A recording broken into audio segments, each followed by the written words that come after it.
বালুরঘাটে বামফ্রন্টের শক্তি প্রদর্শন, 4 বিধানসভায় প্রার্থীদের মনোনয়ন জমা। বিধানসভা নির্বাচনকে সামনে রেখে বুধবার বামফ্রন্টের পক্ষ থেকে দক্ষিণ দিনাজপুর জেলার 4টি গুরুত্বপূর্ণ কেন্দ্রে মনোনয়ন জমা দিলেন প্রার্থীরা। বালুরঘাট, তপন, গঙ্গারামপুর ও কুমারগঞ্জ এই 4 বিধানসভা কেন্দ্রের মনোনীত প্রার্থীরা এদিন জেলাশাসকের দফতরে গিয়ে আনুষ্ঠানিকভাবে নমিনেশন পেশ করেন। দুপুর প্রায় 1টা নাগাদ বালুরঘাটের যুবশ্রী মোড় থেকে বিশাল মিছিলের মাধ্যমে প্রার্থীরা জেলাশাসকের দফতরের উদ্দেশ্যে রওনা দেন।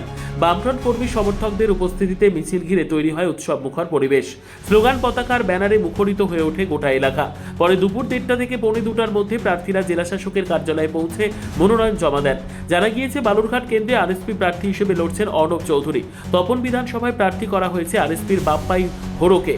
কুমারগঞ্জ কেন্দ্রে সিপিএম এর প্রার্থী মুফাজ্জল হোসেন এবং গঙ্গারামপুরে সিপিএম এর হয়ে প্রতিদ্বন্দ্বিতা করছেন বিপ্লব সরকার। এদিনের কর্মসূচিকে ঘিরে বামফ্রন্ট শিবিরে ছিল স্পষ্ট উৎসাহ ও উদ্দীপনা, যা আসন্ন নির্বাচনে সংগঠনের মনোবল বাড়াবে বলেই মনে করছে রাজনৈতিক মহল।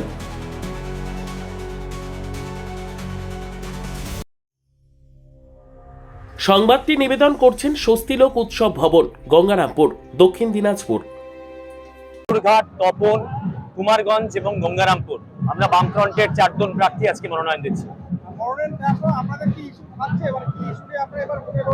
বামপন্থীদের চিরকালই একটা মূল ইস্যু, সেটা হচ্ছে কর্মসংস্থান, তার সঙ্গে কৃষি, শিক্ষা এবং স্বাস্থ্যের পুনর্গঠন, তার সঙ্গে লোকাল আমাদের অনেক ইস্যু আছে, যেমন বালুরঘাটে মেডিকেল কলেজ, আমাদের জেলার সেটা গঙ্গারামপুর হোক, তপন হোক, আপনার কুমারগঞ্জ হোক, বিভিন্ন দাবি তার সঙ্গে জড়িত আছে।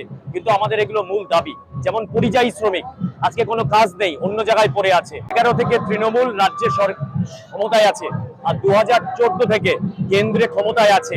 এতদিন পরে তাদের হঠাৎ করে কেন মেডিকেল কলেজের মনে পড়লো 23শে এপ্রিল? তো সেই জন্য কি আমরা তো সর্বোত্তম সুযোগ সুবিধা রয়েছে আতিথেয়তায় সুপরিচিত স্বস্তিলোক উৎসব ভবন। অতিথিদের যে কোনো অনুষ্ঠানের জন্য উপযুক্ত ওয়ান স্টপ ডেস্টিনেশন। আমরা আপনার বিশেষ অনুষ্ঠানটিকে অবিস্মরণীয় করে তুলি। স্বস্তিলোক উৎসব ভবন, শিববাড়ি রোড, গঙ্গারামপুর, দক্ষিণ দিনাজপুর।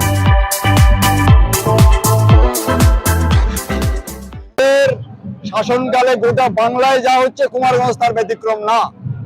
লুট, দুর্নীতি, ঘুষ আর উন্নয়নের নামে টাকা লুট করে খাওয়া, সরকারি অর্থ, জনগণের ট্যাক্সের টাকা, সমস্ত অফিসে দুর্নীতি আর উন্নয়নের নাম করে মানুষকে ধোঁকা দেওয়া।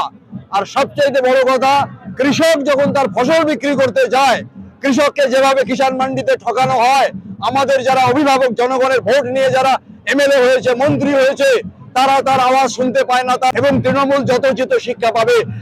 ব্যুরো রিপোর্ট, উত্তর বাংলা সংবাদ।